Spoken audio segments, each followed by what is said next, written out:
Bigyan natin ng reaction video si Madam. Yung trending ngayon na may suot na kulay white na damit. Yung medyo ano. Pero bagay naman sa kanya kasi syempre kahit pa paano may katawan naman si Madam.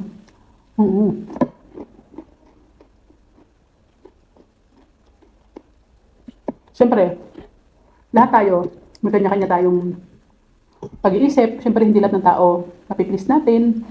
Hindi lahat ng tao may kanya-kanyang paniniwala. Di ba? So, syempre, maraming basher si Madam. Marami ding natuwa, maraming na-impress. Kanya-kanya samot-saring komento ang na-receive natin doon sa kanyang ano, yan, sa video niya yan, or sa photo niya na yan. Kasi syempre, dyan sa atin sa Pilipinas, masyadong big deal yung kapag nagsuot ka ng ganyan. Kaysa ang pananamit daw ay ayon sa okasyon. Bakit naman sa ibang bansa, di ba? Sabagay, disclaimer ha, baka i-bash nyo ako, sabihin nyo na, o sa ibang bansa yun, iba dito sa Pilipinas, di ba?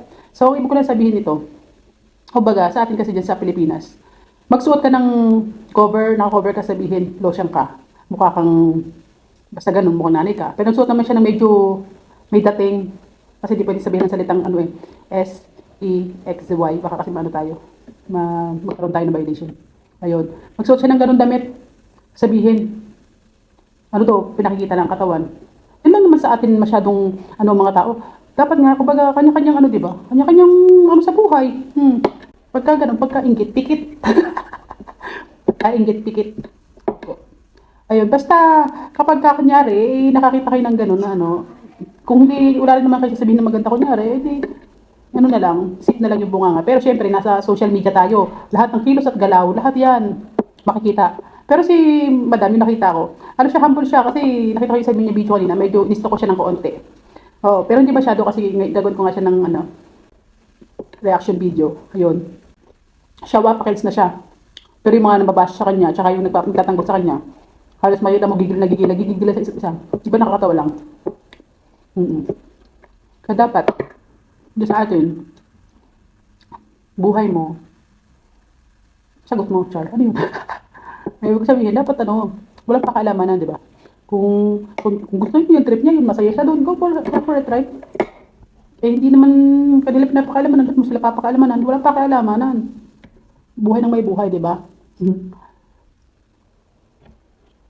Ayan, na-share ko lang. Kakatawa lang.